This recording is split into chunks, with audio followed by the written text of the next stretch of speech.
Students, आज आप लोगों ने फिज़िक्स का न्यूमेरिक आपने जो रिवीजन करनी है वो टॉपिक है आपकी इन्फॉर्मेशन एंड कम्युनिकेशन टेक्नोलॉजी वाले चैप्टर की। बेटा आपको इन्फॉर्मेशन एंड कम्युनिकेशन टेक्नोलॉजी जब चैप्टर हम पढ़ रहे थे जो बिल्कुल आपका तकरीबन सेकंड लास्ट चैप्टर बनता है, उसमें हमने बार बार एक चीज़ पढ़ी थी कि जो हमारे पास इन्फॉर्मेशन एंड कम्युनिकेशन टेक्नोलॉजी होती है किस पे बेस करती है। ऑब्वियसली आपके हाथ में आप जो मोबाइल यूज़ कर रहे हो या आपके पास जो लैपटॉप्स हैं, आपके पास जो यूट्यूब पे जिस पे आप अपनी वीडियोस देख रहे होते हो, आपके पास जो पोर्टल है, वो सारे का सारा आप जो निज़ाम है वो कम्युनिकेशन सिस्टम ही है ना, जिसमें आप डाटा यूज़ करते हो। लाइक पिक्चर हो गई, आपके पास उसका जो साउंड हो गया, ये सारे का सारा जो कंप्यूटराइज डाटा है, इसको आप ये कह सकते हो कि ये टेक्नोलॉजी है। कौन सी? Information and communication technology. तो हम ये कह सकते हैं जो कंप्यूटर से लिंक्ड हो और जो उससे आगे उसको प्रोसेस करती है, उस डाटा को प्रोसेस करती है, उसको हम कहते हैं इन्फॉर्मेशन एंड कम्युनिकेशन टेक्नोलॉजी। तो हम इसको पढ़ लेते हैं थोड़ली। In computer terminology, process data is called information. Computer processes the data and the converts into the useful information, और उसको हम यूजफुल इन्फॉर्मेशन में आगे कन्वर्ट कर देते हैं। The information is transmitted to distant places to in the form of sound, आवाज़ की सूरत में भी जाते हैं, पिक्चर की सूरत में भी जाते हैं, या कंप्यूटराइज डाटा, जैसे आपके पास कोई फ़ाइल हो जाती है या कोई भी चीज़ हो जाती है उस तरीके से। ठीक है, तो आप एक जगह से दूसरी जगह पे कम्युनिकेट भी कर सकते हैं, एक जगह से दूसरी जगह पे बातें भी कर सकते हैं। ठीक है, और ये आपके सामने ही है। पूरी दुनिया में आपका जो पूरी दुनिया है वो एक ग्लोबल विलेज बन चुकी हुई है, सिर्फ़ और सिर्फ इस जो आपके पास कम्युनिकेशन सिस्टम है वो बेहतरीन होने की वजह से।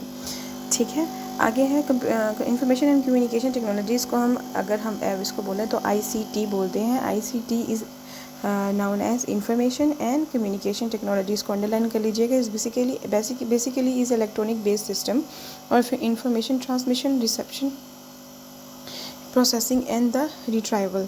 ICT is a blend of the two field, दो फील्ड से ब्लेंड की जाती है, एक इन्फॉर्मेशन टेक्नोलॉजी, दूसरा टेलीकम्युनिकेशन। टेलीकम्युनिकेशन आपको पता है, जैसे आप ये कह सकते हो कि ये जो टेलीकम्युनिकेशन है ना, ये फॉर्म होती है इलेक्ट्रोमैग्नेटिक रेडिएशंस की। ठीक है, जो रेडियो वेव जितनी भी हैं वो कैरी करती हैं, फिर आपके पास लोकल TV में या इंटरनेट के थ्रू आप लाइव टेलीकास्ट देख रहे होते हो। जैसे अगर अमेरिका में कोई बात हो रही है तो पाकिस्तान में आप उसको लाइव देख रहे होते हो। ठीक है, तो ये उस तरीके से काम करता है।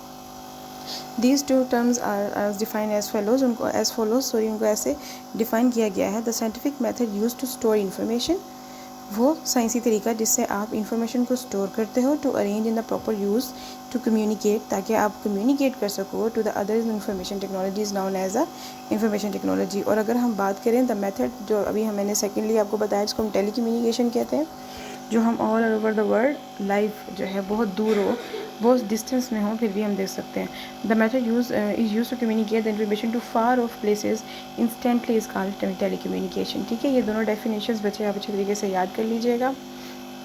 आगे है information and communication technology is defined as a scientific methods and means to store the process transmit vast amount of information in seconds. बिल्कुल कुछ सेकंड्स लगते हैं हमें इतनी ज़्यादा इन्फॉर्मेशन को स्टोर करने में with the help of the electronic equipment. Electronic equipments कौन से हैं बच्चे? आपके पास जो कंप्यूटर्स हो गए हैं, लैपटॉप्स हो गए हैं, मोबाइल फ़ोन्स हो गए हैं, और भी बहुत सारा डाटा स्टोर करते हैं, सारी की सारी उसके अंदर होती हैं। ठीक है, तो बेटा ये तो आपकी हो गई सिंपल सारी की सारी डेफिनेशन जिसमें इंफॉर्मेशन और कम्युनिकेशन टेक्नोलॉजी में आना था।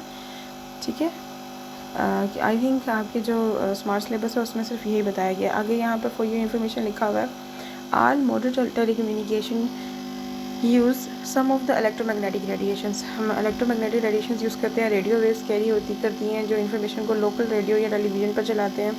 Microwaves are use for the mobile phones, radar and transmission to the satellite and spaces.